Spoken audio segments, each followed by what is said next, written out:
देखिए रवि के बिंदास लाइव देख रहे हैं, थोड़ा लाइट नेटवर्क की समस्या। फिलहाल देखिए रवि के बिंदास में आप लाइव देख रहे हैं। ये बहुत आवश्यक है आप लोगों को जानना, क्या वास्तव में क्या किसी को अपनी पहचान छिपाकर व्यवसाय करना चाहिए। हालांकि इस विषय पर दो राय हैं। सुप्रीम कोर्ट के सामने जब पक्ष रखा इसके विपक्ष में, कि उन्होंने ये कहा कि सरकार की ये मंशा है कि यहाँ पे धर्म के नाम पर विभेद हो रहा है, धर्म के नाम पर खाई बांटी जा रही है, यानी कि किसी को अपनी पहचान बताकर ये बताना ताकि हिंदू वहां से सामान ना खरीदे, ऐसा बताया। हालांकि सरकार ने पुरजोर वहां पे कोशिश नहीं करी, लेकिन मैं बता दूं कि सुप्रीम कोर्ट ने अंतरिम रोक लगाई है। इसका यह मतलब है कि 26 जुलाई को फिर सुनवाई होनी है कि कोई भी फल विक्रेता अपना नाम डाले या ना डाले। फिलहाल अभी जो कानून है हमारे पास, उसमें एक फल विक्रेता को या ढाबे वाले को ये मैंडेटरी होता है कि वो अपना लाइसेंस नंबर, अपना नाम, ये सब डाले, यानी कि ये कानून है और सन 2006 का एक्ट है ये। फिलहाल देखिए, अब आज बड़ी खुशी मनाई गई। देखिए हमारे देश में होता क्या है कि किसी भी विषय को हिंदू मुसलमान के तलटी में तोला जाता है, उसकी गुणता तक, उसकी नजदियों तक पहुंचा नहीं जाता। हर कोई अपनी राय बनाता है। अगर कोई इसके पक्ष में बोल दे तो मुसलमान का विरोधी हो गया, सांप्रदायिक हो गया, और कोई इसके विपक्ष में बोल दे तो वाह, वो तो गैर सेकुलर हो गया। पर मेरा भी मन में यह सवाल था कि एक मुसलमान को अगर सब्जी बेचने के लिए, फल बेचने के लिए, ढाबा चलाने के लिए हिंदू नाम की जरूरत पड़े या हिंदू देवी देवताओं की जरूरत पड़े, तो ऐसे भारत में क्या ये एक सही दिशा में जा रहे हैं हम लोग। इसका मतलब यह है कि जितने भी मुसलमान लोग ढाबे चला रहे हैं वो अपनी असली पहचान छिपाकर ढाबे चला रहे हैं, इसमें कोई दो राय नहीं है, सबको पता है। तो उन्हें ये जरूरत क्यों पड़ी, ये सवाल सबसे पहले जहन में आना चाहिए था, और मेरे जहन में यही आया। मैंने पहले भी ये कहा है आप लोगों से कि देखिए हमारे रामनगर की बात करूं, उत्तराखंड की बात करूं, तो 80% से अधिक मुसलमान ही फल बेच रहा है, सब्जी, सबको पता है कि मुसलमान है, फिर भी उसके पास हम जाके खरीद रहे हैं, यानी कि हमने, ये मुसलमान है इसीलिए उससे सब्जी नहीं खरीदी। इस तरह की चीज तो हमने कभी की नहीं। तो अगर मुजफ्फरनगर में कांवड़ यात्रा में अगर किसी मुसलमान को अपनी ढाबे पर अपनी असली पहचान छिपानी पड़ रही है, तो ये पीड़ा वाली बात है मुसलमान के लिए भी और भारत की भारतीयता के लिए भी। कि देखिए अगर मेरा नाम सलमान है, मैंने डाला भी है कि अगर मेरा नाम सलमान है तो मैं रमाशंकर के नाम से मुझे ढाबा चलाने की जरूरत क्यों पड़ रही है। क्या ये मेरे मन का पाप है, या हिंदू मुझसे खरीदने नहीं आएगा, ये डर है। ये डर हमें दूर करना चाहिए। और मैंने जब पहले वीडियो बनाया, हालांकि मेरी भी बड़ी आलोचना हुई, मैं डरता नहीं आलोचना से, क्योंकि सच हमें कहना चाहिए। और मैंने उदाहरण दिया था, देखिए मैं रामनगर में रहता हूं, पुछड़ी मेरा गांव है और हमारा आम का बगीचा है, और हमारे आम के बगीचे में और लीची के बगीचे में पिछले 20 साल से सलीम टांडा, जो रामपुर के पास है, वो ठेकेदार है 20 साल से। सोचिए आप, सलीम जब हमारे पास आए थे तो उन्होंने अपना नाम नहीं छिपाया था। उन्होंने कहा मैं सलीम टांडा में रहता हूं। हमने मोल भाव किया, उसे सही रेट बताए, हमने उनको बगीचा दे दिया, और 20 साल से हमारे उनसे बहुत अच्छे संबंध है। रामनगर में भी हमारे सब्जी की मंडी में जाएंगे तो 80% आपको मुसलमान मिलेंगे। पहाड़ों में भी उनकी सब्जियां जा रही है, तो उनसे पहाड़ वाले ये सोच के सब्जी नहीं ले रहे ना कि तो मुसलमान है भाई, हम इनसे सब्जी नहीं ले रही। यही सोच मैं जाहिर करना चाहता हूं कि सरकार ने जब मुसलमानों को जो अपना नाम छिपाकर व्यवसाय कर रहे हैं, उनको एक हिम्मत दी थी और एक नया प्रयोग था, इसलिए मैं बड़ा खुश था। अब सुनिए, सुप्रीम कोर्ट ने जो आज अंतरिम रोक लगाई है, 26 जुलाई को फिर सुनवाई होनी है इस मसले पर, और उसमें यह तय होगा कि उनको अपना नाम लिखना है या नहीं लिखना है। यानी 2 दिन के लिए उनको मोहलत मिली हुई है, और इस मोहलत का मतलब यह है कि अगर इन 2-3 दिनों में अगर कोई व्यक्ति अपने गलत नाम से ढाबा चला रहा है, वो चला रहा है, तो पुलिस उस पर कार्रवाई करने जाएगी, तो उस पर कोई भी कानूनी कार्रवाई नहीं होगी 26 तारीख तक। 26 को फिर सुनवाई है। अब सुनिए, मान लीजिए कि ये सुप्रीम कोर्ट कहते तो नहीं भी किसी को नाम डालने की जरूरत नहीं है, ऐसे में योगी और धामी सरकार क्या कर सकती है, और ये उन स्ट्रीट वेंडर्स के लिए, उन ढाबे वालों के लिए कितना खतरनाक हो सकता है, मैं बता दूंगा आपको। सुनिए, आप आज के वर्डिक्ट में स्पेशल तौर से यह कहा है सुप्रीम कोर्ट ने, मैं बता रहा हूं, it is possible for the authorities to ensure that the kanwariyas are served vegetarian food confirming to the preference and also ensure hygienic standard. यानी कि कांवरियों को आपको ये श्योर करके शुद्ध शाकाहारी और शुद्ध हाइजीन वाला खाना देना चाहिए। ये अथॉरिटीज को क्लियर करना पड़ेगा। Second, in for to this the competent authority में perhaps issue order under the, देखिए बहुत इंपॉर्टेंट लाइन है ये वाली, और यही लाइन उन ढाबे वालों के लिए, उन स्ट्रीट वेंडर के लिए मुसीबत बन सकती है। सुनिएगा, और सुप्रीम कोर्ट ने कहा है कि इसका आपको फॉलो करना पड़ेगा। सुनिए, perhaps issue order under the food safety and standard act 2006 and Street Vendor Act 2014. However, the legal power vested on the competent authority cannot be usurped by the police without legal foundation. सुना आपने? इसका यह मतलब है कि 2006 में और 2014 में जो ऑलरेडी ये एक्ट है स्ट्रीट वेंडर ढाबे के लिए, प्रॉपर लाइसेंस उन्हें लेना पड़ेगा, प्रॉपर मेंटेनेंस देना पड़ेगा, प्रॉपर नाम देना पड़ेगा। ऐसी स्थिति में अगर ढाबे वालों ने ये नियम का फॉलो नहीं किया, क्योंकि आपको पता है कि कई ढाबे वाले, कई फल वालों के पास लाइसेंस नहीं होती, क्योंकि स्ट्रीट लाइसेंस के लिए बड़ी माथापच्ची होती है, और अगर उनके पास लाइसेंस है तो उन्हें वो लाइसेंस टांकने पड़ेंगे। क्या कोई इस तरह काम कर रहा है? नहीं कर रहा है। यानी हर हाल में जीत योगी और धामी सरकार की तय है। इसीलिए इस विषय पर जो लोग खुशी मना रहे हैं उनको खुशी को थोड़ा सा शांत कर लेना चाहिए।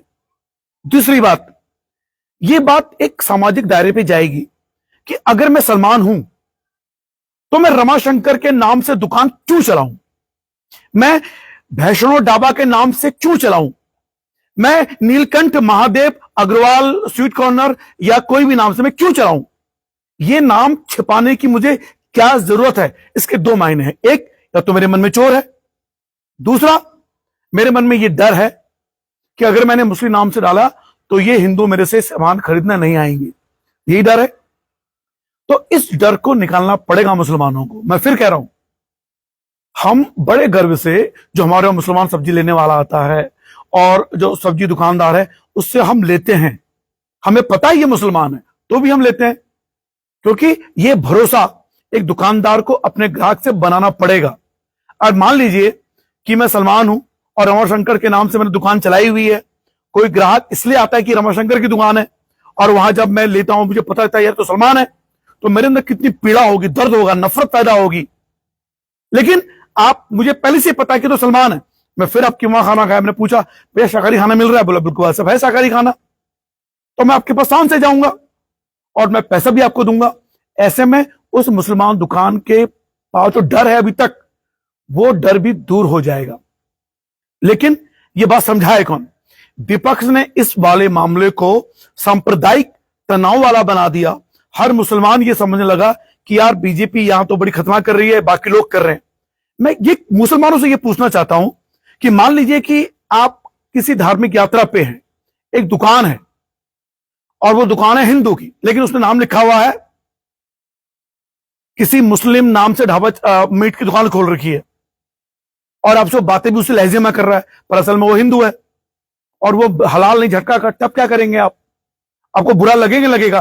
बोलो यार अजीब धोखेबाज आदमी है, नाम छिपा के रख रखा है। तो कंज्यूमर और दुकानदार के बीच के जो प्रेम, जो स्नेह, विश्वास की बातें हैं, उस विश्वास को दुकानदार को जीतना पड़ेगा। उन्हें यह बताना पड़ेगा कि हम भले ही मुसलमान हैं लेकिन हम शुद्ध शाकाहारी खाना देंगे। और देखिए, जब मीठी ईद होती है, मीठी ईद में हर हिंदू मुसलमान के घर जाता है, सेवैयां खाता है, चने, मैं खुद जाता हूं, चने खाता हूं, सेवैयां खाता हूं, बड़ी खुशी से खाता हूं। मेरे मन में कहीं संदेह नहीं आता यार ये तो मुसलमान है। ये जो भाव फैलाया गया कि अगर कोई मुसलमान अपने असली नाम से दुकान ढाबा खोल देगा तो वो नफरत फैलाने वाली बात हो जाएगी। इसलिए मुसलमानों को यह सोचना होगा। मैं विनम्र निवेदन करना चाहता हूं कि आप लोगों ने जो गलत परिपाटी शुरू की है, इस परिपाटी को थोड़ा चेंज कीजिए और देखिए क्या वास्तव में हिंदू इतना नीच है कि वो आपके मुसलमान नाम के कारण खाना खाने नहीं आएगा। देखिए, अच्छे बुरे हर कौम में है। कई कट्टरपंथी हिंदू हो सकता है कि इसका फायदा उठाना जानते हो और चाह भी रहे हैं, दिख रहा है सोशल मीडिया में कि वो संदेश दे रहे हैं कि देखो मुसलमान की दुकान है, यहां नहीं जाना, वो गलत कर रहे हैं। लेकिन एक आम हिंदू सेकुलर हिंदू की तरह होता है, सेकुलर सोच वाला होता है, उससे ये फर्क नहीं पड़ता कि ये मुसलमान है, सारी सब्जियां फल तो मुसलमान बेच रहा है। इसमें नफरत फैलाने वाली कौन सी बात थी, मेरी ये समझ में नहीं आया, और मैं इस बात से अडिग हूं। मैंने जब पिछली वीडियो बनाया तो कई लोगों ने कहा हमें मालूम था कि अब आपके आकाओं ने आपको कहा होगा। आका से कुछ नहीं है, मेरे अंदर की सोच है। और ये मैं मानता हूं कि एक मुसलमान को अगर वो ढाबा चला रहा है, फल बेच रहा है, सब्जी बेच रहा है, तो उसको अपने असली नाम से बेचना चाहिए। डर किस बात का है? अपनी पहचान छिपाकर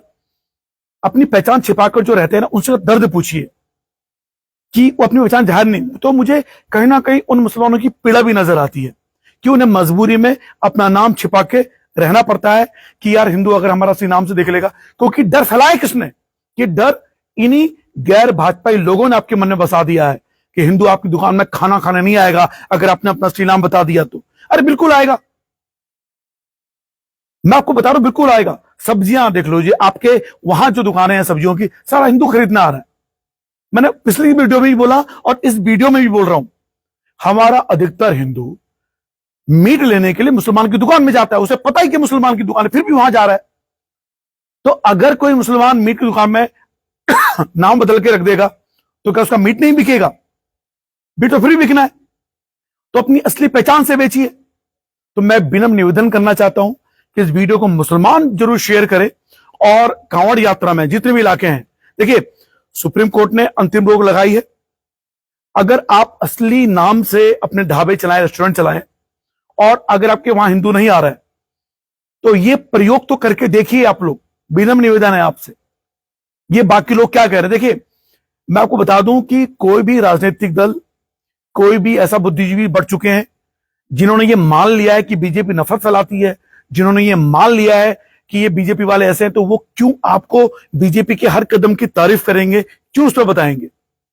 अगर आप मुझ पर भरोसा करते हैं ईमानदारी से, और आसपास के देखिए आजकल के लोग समझदार हैं, चाहे वो मुसलमान है या हिंदू है, गूगल में सब चीज मौजूद है, आप किसी को बहका और फुसला नहीं सकते। तो ये खुद सोचिए कि अगर मैं मुसलमान होकर हिंदू नाम से दुकान खोलूं, हिंदू देवी देवता की दुकान चलाऊं, इसलिए कि यार ये हिंदू मेरी दुकान में नहीं आएगा अगर मैं श्री नाम चलाया, और मैं हिंदू नाम से चला के उसकी भावनाओं से छल कर रहा हूं, तो कहीं ना कहीं अनैतिक है ना। और कहते हैं कि मुसलमान तो सच्चा ईमान वाला होता है, धोखा नहीं देता।